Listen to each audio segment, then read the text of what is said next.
কচু শাক কিংবা কচু জাতীয় সবজি যখনই আমরা এইভাবে কাটি বন্ধুরা, এই যে কচুর রস আমাদের হাতে লাগে, অনেক সময় কি হয়, হাত কালো হয়ে যায়, হাত চুলকাতে থাকে। তাই কচু জাতীয় সবজি বা কচু শাক যখনই আপনারা কাটবেন, হাত চুলকাবে না, হাত কালো হবে না, এই কাজটি অবশ্যই করবেন। এখানে আমি নিয়ে নিচ্ছি সরিষার তেল। কি করব, হাতে সামান্য পরিমাণে একটু তেল এইভাবে লাগিয়ে নেব। হাতে একটু তেল লাগিয়ে নেওয়ার পর তারপর যদি আমরা এই যে কচু জাতীয় সবজি কাটি, তাহলে কি হবে, এর রস হাতে লাগার কারণে আমাদের হাত চুলকাবে না, আর আমাদের হাতও কিন্তু কালো হবে না। রান্না করার আগেই আপনারা কি করবেন, কড়াইয়ের মধ্যে কখনো নিচের দিকে নুন দিয়ে দেখেছেন? এতে আপনাদের দেখবেন বাসন মাজার রোজ রোজ ঝামেলা থেকে সহজেই মুক্তি পাবেন। সামান্য পরিমাণ নুন দিয়ে নিয়েছি। এবার আমি এখানে ভেজা হাতে নুনটাকে কড়াইয়ের গায়ে খুব ভালো করে দেখুন এইভাবে লাগিয়ে নিলাম। কড়াইটায় দেখুন আমি নুন লাগিয়ে নিয়েছি, সেই কড়াইটায় এবার আমি আপনাদের রান্না করেও দেখাবো। কোনো রকম কড়াইটা পুড়বে না, সে আপনারা লুচি পুরি তেলে ভাজা যাই ভাজুন না কেন, একদম কড়াইটা এরকম পরিষ্কারই থাকবে। চলুন আমি রান্না করে দেখাই। এই দেখুন কড়াইটার মধ্যে আমি তরকারিও রান্না করে নিয়েছি। এই দেখুন নুন এখনও কিন্তু লেগে রয়েছে। আর এখানে আমি তরকারি রান্না করে দেখালাম, আপনারা ভাজা বা কোনো কিছুই রান্না করুন, কড়াই কিন্তু পুড়বে না। কড়াইটা আমি আপনাদের ধুয়েও দেখাবো। তরকারিটা আমার নামানো হয়ে গেছে। এই দেখুন উল্টো সাইডটা দেখতে পাচ্ছেন, নুনটা লাগিয়ে নিয়েছিলাম। এবার আমি আপনাদের জল দিয়ে ধুয়ে দেখাচ্ছি। কড়াইটা এখনও আমার গরম রয়েছে, কিন্তু যেরকম পরিষ্কার ছিল দেখুন সেরকমই কিন্তু পরিষ্কার কড়াইটা রয়েছে। তাই কোনো কিছু ভাজাভাজি করতে হলে আপনারা এইভাবে নুন মাখিয়ে নেবেন, তাহলে দেখবেন আপনাদের কড়াই আর কখনোই কিন্তু পুড়বে না। এটিতে একবার আপনারা নুন আর টুথপেস্ট যদি লাগিয়ে নিতে পারেন, তাহলে আপনারা চমকে যাবেন, হাজার হাজার টাকা বাঁচবে।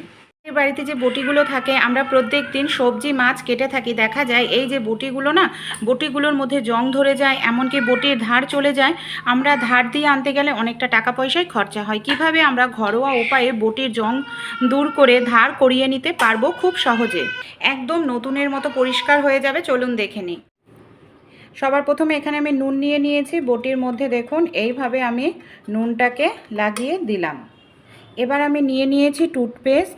বটিতে কি করব, এইভাবে বেশ কিছুটা টুথপেস্ট লাগিয়ে দেব। যে নুন আর টুথপেস্টটা আমি নিয়েছি সেটাকে বটির গায়ে এইভাবেই দেখুন খুব ভালো করে লাগিয়ে নিচ্ছি। এই যে নুন আর টুথপেস্টটা। এবার আমাদের বাড়িতে যে এই ধরনের স্কচব্রাইট থাকে, নর্মাল বাসন মাজার স্কচব্রাইট দিয়ে এইভাবে নুন একটু শুকনো যেন থাকে স্কচব্রাইটটা, তাহলে ভালো হবে। কিছু সময়ের জন্য এবার এইভাবে ডলে নেব। এইভাবেই দেখুন আমি এখানে কিছু সময় একটু ডলে নিলাম। আমি আপনাদের এক সাইড পরিষ্কার করে দেখাচ্ছি পার্থক্যটা বোঝানোর জন্য। এই দেখুন কি পরিমাণে জং উঠেছে। কয়েক সেকেন্ড একটু আমরা ঘষে নিয়েছি। এবার আমি কাপড় দিয়ে মুছে নিচ্ছি।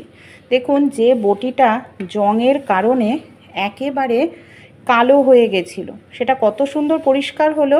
সেই সঙ্গে নুন এখানে স্ক্রাবের কাজ করেছে, বটির ধারও কিন্তু ফিরে আসে। এই দেখুন আপনারা মাসে একদিন 15 দিনে একদিন এই টিপসটি ফলো করতে পারেন। যে সাইড আমি পরিষ্কার করিনি সেই সাইডটা দেখুন পুরো কালো রয়েছে। এই সাইডও আমি এইভাবেই পরিষ্কার করব, পার্থক্য বোঝানোর জন্য আমি এক সাইড আপনাদের পরিষ্কার করে দেখালাম। আপনারাও এই টিপসটি ফলো করে দেখতে পারেন। বন্ধুরা, আমরা যখন এই ধরনের নতুন জামা কাপড়গুলো নিয়ে আসি, বিশেষ করে এই যে সুতির যে নতুন জামা কাপড়গুলো থাকে না, এমন এমন কিছু কালার থাকে, দেখা যায় এক দুবার ধোয়ার পরেই প্রচণ্ড পরিমাণে রং উঠে নষ্ট হয়ে যায়। আর দেখা যায় সে এক দুবার পরার পর আর পরা যায় না, পুরো জামাটাই ফ্যাকাশে হয়ে যায়। তাই আপনারা যখনই এই ধরনের নতুন জামা কাপড় কিনে আনবেন, সবার প্রথমে এই কাজটি করে নিন, তাহলে দেখবেন আর কখনোই জামা কাপড় থেকে রং উঠবে না। এখানে দেখুন আমি নিয়েছি ফিটকারিটাকে গুঁড়ো করে নেব। নিয়েছি ফিটকারিটাকে, দেখুন এইভাবে আপনারাও ফিটকারিটাকে গুঁড়ো করে নিতে হবে। তারপর আমরা এই ফিটকারিটাকে কি করব চলুন দেখে নিই। পাত্রের মধ্যে আমি জল নিয়ে নিয়েছি, জলের মধ্যে ফিটকিরি গুঁড়োটাকে দিয়ে দিলাম। এবার এর মধ্যে আমরা দিয়ে দেব আর একটি জিনিস, সেটা হলো নুন। নুন আর ফিটকিরি দিয়ে খুব ভালো করে মিশিয়ে নিতে হবে। এবার আমাদের যে জামা কাপড় থেকে রং ওঠার সম্ভাবনা রয়েছে, অবশ্যই নতুন জামা কাপড় পরার আগে, ধোয়ার আগেই এইভাবে ফিটকিরি নুন জলের মধ্যে 2-3 মিনিট ভিজিয়ে রাখুন। দেখবেন এর রং একেবারে গাঢ় হয়ে যাবে, এর থেকে আর কখনোই রং উঠবে না। জামা কাপড় ছিঁড়ে গেলেও রং কিন্তু এরকম থাকবে। ভালো লাগলে টিপসটি অবশ্যই অ্যাপ্লাই করবেন 100%। আমাদের বাড়িতে এই ধরনের অনেক প্যান্ট থাকে, ছোট বাচ্চাদের হোক বা বড়দের। দেখা যায় যে ছোট হয়ে গেছে বা ছিঁড়ে গেছে, রং উঠে গেছে, ব্যবহার করা হয় না। তাই এই ধরনেরই আমি একটি প্যান্ট নিয়ে নিয়েছি। সবার প্রথমে কি করলাম, প্যান্টটাকে আমি উল্টো করে নিলাম। এবার আমরা কি করব, প্যান্টের এই যে এইভাবে আমরা যে জয়েন্টের জায়গা আছে, পায়ের জয়েন্টের জায়গাটায় এইভাবে আমি একটি দড়ি নিয়েছি। দড়ি দিয়ে এটাকে টাইট করে জয়েন্টের জায়গাটাকে বেঁধে নেব। এই যে কোনো রকম সেলাই কাটিং কিচ্ছু করতে হবে না। এবার আমি এটাকে সোজা করে নিচ্ছি। এই দেখুন, এটাকে এইভাবে আমি সোজা করে নিলাম। কি কাজে এটাকে এবার আমরা ব্যবহার করব, চলুন তাহলে দেখে নিই। সুন্দর একটি কভার তৈরি হয়ে গেছে। আমাদের বাড়িতে যে এই ধরনের আয়রন থাকে না, এই আয়রনগুলোকে আমরা যদি খোলা রেখে দিই, দেখুন রেগুলার কিন্তু অনেক সময় এটা ইউজ হয় না। আর এইভাবে খোলা রাখলে কিন্তু খুব তাড়াতাড়ি ধুলো ময়লা পড়ে নোংরা হয়ে যায়, আমাদের আবার পরিষ্কার করতে লাগে। তাই এই আয়রনটাকে আমরা এইভাবে কভার বানিয়ে খুব সহজেই আয়রনটাকে কিন্তু কভারের মধ্যে ঢুকিয়ে রাখতে পারি। আর এই ধরনের মানে এখানে যেহেতু দেখুন গার্ডার দেওয়া আছে, এক্সট্রা করে কোনো গার্ডার লাগানোর প্রয়োজন নেই, কোনো কিছুর দরকার পড়বে না। এইভাবে আয়রনটাকে ঢুকিয়ে আপনারা এইভাবে যে কোনো জায়গায় রেখে দিন। দেখুন কত সুন্দর গোছানোও লাগছে, আর আয়রনটাও কিন্তু নোংরা হবে না। ভালো লাগলে অবশ্যই আপনারাও ট্রাই করে দেখবেন। আপনাদের বাড়িতেও কি এরকম পুরনো জুতো আছে, ভুল করেও ফেলবে না। ছিঁড়ে যাওয়া জুতো, নষ্ট হয়ে যাওয়া জুতোও কিন্তু সেকেন্ডের মধ্যে ঠিক করে নিতে পারবেন। আমরা যে মানে মহিলা বলুন, পুরুষ বলুন, এই ধরনের যে জুতোগুলো ব্যবহার করি, বিশেষ করে হাওয়াই চপ্পল বা আমরা যে নর্মাল যে শ্যুজগুলো ব্যবহার করি, অনেক সময় কি হয়, এই যে জুতোটার নিচটা না প্লেন হয়ে যায়। দেখুন একদম প্লেন হয়ে গেছে। শুধু কিন্তু হাওয়াই চপ্পলেই যে হয় এই সমস্যাটা তা নয়, এটা কিন্তু নর্মাল যে আমরা শ্যুজ ব্যবহার করি সেই শ্যুজের ক্ষেত্রেও কিন্তু ব্যবহার করতে করতে প্লেন হয়ে যায়। নর্মাল আমরা মেজোতে পা দিলেই দেখবেন এরকমভাবে স্লিপ কাটে, আর স্লিপ কাটার কারণে কি হয়, আমরা কিন্তু পড়ে যাই, পড়ে গিয়ে অনেক সময় আমাদের হাত পা ভেঙেও যায়। তখন আমরা কি করি, এই ধরনের জুতোগুলোকে বাতিল করে দিই।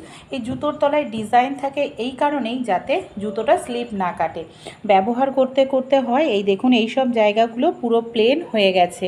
জুতোটা আমি বাতিল করে দেবই ভাবছিলাম, তা একজনের বুদ্ধি আমাকে বলল যে এই ধরনের জুতো বাতিল করতে হবে না, খুব সহজেই আবার ইউজ করা যাবে। এর জন্য আমি এখানে নিয়ে নিয়েছি একটি আলু ছুলনি। অবশ্যই পুরনো আলু ছুলনি নিয়েছি, নতুন আলু ছুলনি নয়। জুতোটাকে ভালো করে ধুয়ে নিয়েছি।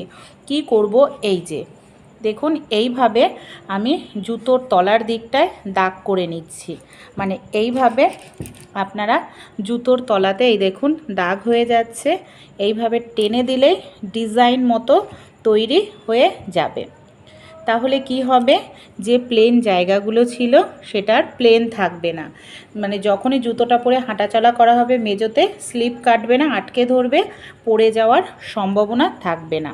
তাই আপনাদের জুতোও যদি এরকম প্লেন হয়ে যায়, ভুল করেও না ফেলবেন না। কারণ একটি জুতো কিনতে গেলেও কিন্তু এখন ব্র্যান্ডেড কোম্পানির মিনিমাম হাওয়াই চপ্পলও 200 টাকার নিচে হয় না। তাই এইভাবেই দেখুন আমি এখানে দাগ করে নিলাম। এই জুতোটা আবার ব্যবহার করতে পারবো, জুতোটা পরে হাঁটাচলা করলে পড়ে যাওয়ার সম্ভাবনা থাকবে না। ভালো লাগলে আইডিয়াটি ট্রাই করে। বাড়িতে প্রত্যেকেরই যে গ্যাসের সিলিন্ডার থাকে না, সেই গ্যাসের সিলিন্ডারের একটি সমস্যা দেখা দেয়।